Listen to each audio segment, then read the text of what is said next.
Assalamualaikum warahmatullahi wabarakatuh.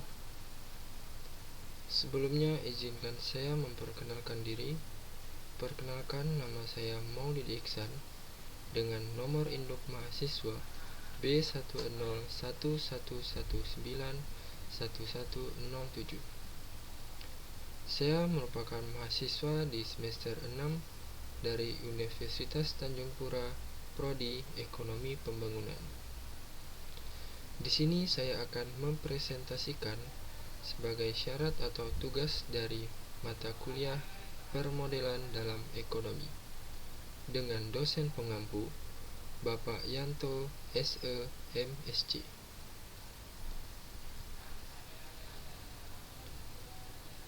Baiklah, di sini saya akan mempresentasikan dengan judul Expected Demand Kendaraan Elektrik di Kota Pontianak.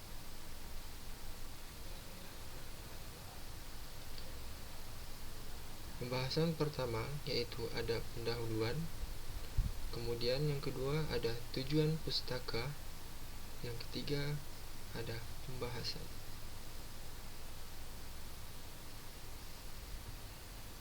Baiklah, langsung saja kita di bab pertama yaitu pendahuluan. Latar belakang. Expected demand adalah sebuah upaya yang harus dipertanggungjawabkan oleh pihak produsen untuk memberikan gambaran terkait permintaan produk itu sendiri kepada pihak konsumen. Adapun demikian, permintaan yang ditawarkan di sini bukan dalam bentuk permintaan secara langsung, akan tetapi tidak langsung atau indirect demand. Hal ini dikatakan demikian karena produk luxury tersebut belum dipasarkan di Indonesia sama sekali. Masalah lainnya adalah jika produk tersebut belum dipasarkan, berarti harga pun belum ada. Maka dari itu timbullah dengan istilah expected demand. Setelah mengkaji apa itu istilah expected demand, maka saksi bahasan ini di sini adalah expected demand kendaraan elektrik. Kendaraan elektrik secara etimologi adalah jenis kendaraan yang berbasis listrik atau juga bisa didefinisikan sebagai kendaraan yang didukung oleh energi surya. Kendaraan ini semakin banyak diperbincangkan oleh kalangan peneliti semenjak berkembangnya teknologi di era global saat ini. Pemerintah Indonesia pun kini mulai mencoba mengembangkan sektor otomotif di tanah air. Pernyataan tersebut ditandai dengan persiapan draft peraturan presiden tentang pemanfaatan tenaga listrik untuk transportasi. Hal ini telah dikembangkan oleh pula para industri di negara maju seperti China, Jepang, dan Amerika. Hakikatnya, produk ini telah digunakan pada tahun 1888 oleh Vulcan Electrowagon. Awalnya, jenis model kendaraan tersebut muncul di Amerika Serikat. Pada saat ini, kendaraan elektrik lebih populer dibandingkan dengan kendaraan konvensional. Hal ini dikarenakan kendaraan listrik lebih memiliki beberapa keunggulan seperti tidak bergetar, tidak mengeluarkan karbon, dan tidak bising. Pada periode pertama, puncak produksi kendaraan elektrik di AS terjadi di tahun 1912. Setelah periode ini, electric vehicle mengalami beberapa kendala, di antaranya bertambahnya ruas-ruas jalan di negeri paman Sam tersebut, sehingga menuntut kendaraan yang memiliki jarak tempuh yang lama. Kemudian, penemuan starter listrik oleh Catering untuk menggantikan starter crank menyebabkan meningkatnya minat publik atas kendaraan berbahan bakar minyak. Sisi lainnya, sistem kelistrikan di Amerika pada saat ini mulai tidak seimbang, sehingga menyulitkan proses pengisian baterai. Tentunya, hal-hal ini yang menyebabkan minat terhadap kendaraan listrik kian berkurang. Permasalahan tersebut mengindikasikan bahwa setiap pemerintah negara harus menjawab tantangan atau global saat ini mengenai arah mobilitas listrik, termasuk pemerintahan Indonesia. Kemudian pernyataan masalah. Timbulnya permintaan kendaraan listrik di Indonesia, khususnya kota Pontianak, ditandai dengan seiring buruknya pencemaran udara di kota Pontianak. Tentunya sektor transportasi menjadi penyebab utama. Peningkatan jumlah kendaraan yang semakin meningkat menyebabkan tingginya pencemaran udara yang disebabkan oleh kendaraan konvensional. Maka, justru itu kendaraan elektrik diharapkan dapat mengatasi permasalahan buruk udara di wilayah perkotaan. Sejauh ini, kendaraan elektrik masih dihadapi dengan berbagai macam permasalahan, seperti mahalnya harga per unit dari kendaraan tersebut.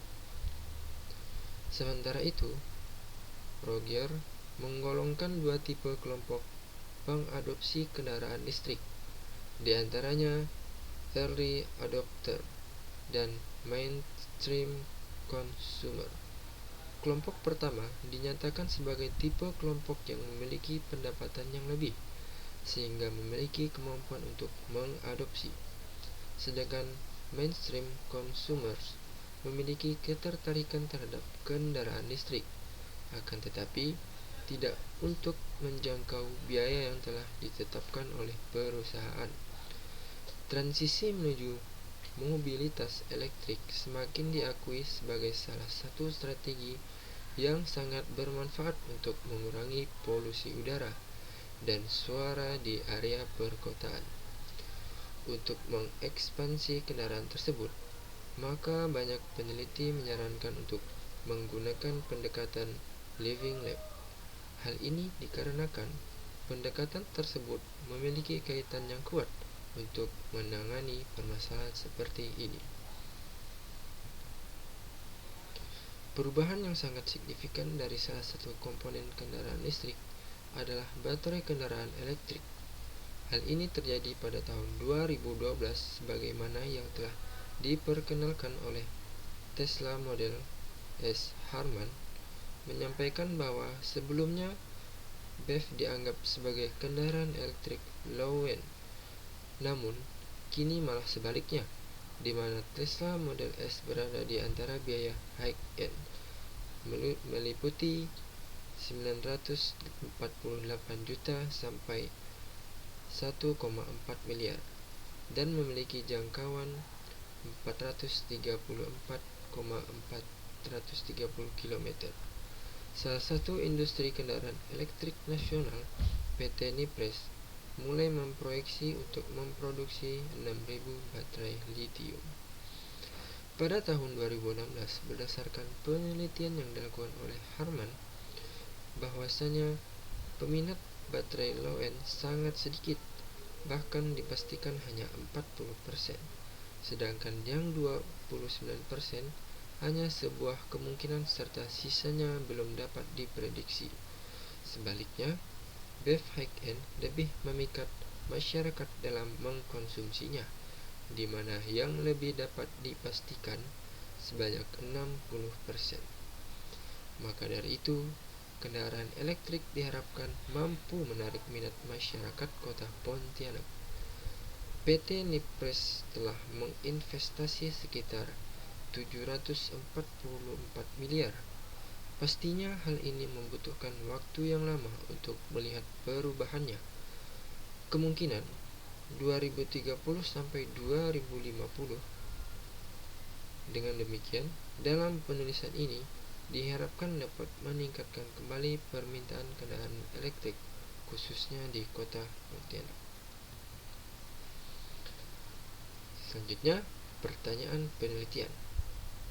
1.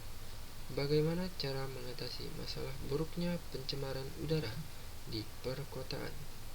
Sebagaimana masalah tersebut semakin memburuk mengingat laju pertumbuhan sektor transportasi di kota Pontianak.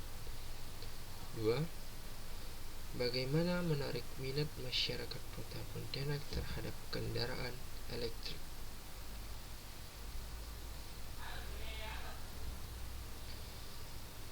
Kemudian, tujuan penelitian. 1. Untuk mengatasi masalah buruknya pencemaran udara di area perkotaan, sebagaimana masalah tersebut semakin memburuk mengingat laju pertumbuhan sektor transportasi di kota Pontianak. 2. Untuk menarik minat masyarakat kota Pontianak terhadap kendaraan elektrik. Selanjutnya, kontribusi penelitian. 1. Kontribusi teoritis. Melalui penelitian ini, hasil penelitian diharapkan dapat menjadi referensi dalam membahas kendaraan elektrik di kota Pontianak. 2. Kontribusi praktis. Hasil penelitian ini diharapkan mampu memberikan kontribusi dalam menambah informasi dan sumbangan pemikiran serta bahan kajian khususnya mengenai kendaraan elektrik di masyarakat kota Pontianak. Kita lanjut ke bab 2, landasan teori. Pertama, teori permintaan. Menurut Gillarzo, istilah permintaan atau demand dalam ilmu ekonomi memiliki makna tertentu, yaitu merujuk pada hubungan antara jumlah suatu barang yang akan dibeli dan harga barang itu sendiri. Demand dapat didefinisikan sebagai jumlah dari suatu barang yang akan dibeli pada berbagai kemungkinan selama jangka waktu tertentu dengan anggapan hal-hal lain tetap sama. Sedangkan fungsi permintaan menurut Vergenteri merupakan hubungan jumlah yang diminta dan faktor-faktor yang mempengaruhinya pada tempat dan waktu tertentu. Agar lebih terperinci, fungsi demand dapat diturunkan melalui dua cara, yaitu memaksimumkan kepuasan memaksimumkan kepuasan dengan kendala jumlah anggaran dan harga barang. Kemudian penerapan teori dualitas, yaitu meminimumkan biaya dan memaksimumkan output pada tingkat pengeluaran tetap. Kemudian teori composted demand. Jika ditelusuri dari sudut yang berbeda berdasarkan teori Hicksian, maka kepuasan maksimum dari permintaan konsumen akan tercapai pada titik persinggungan antara kurva indiferen dengan garis anggaran. Pada saat itu, slope garis anggaran sama dengan slope kurva indiferen. Syarat ini merupakan syarat tercapainya kepuasan maksimum.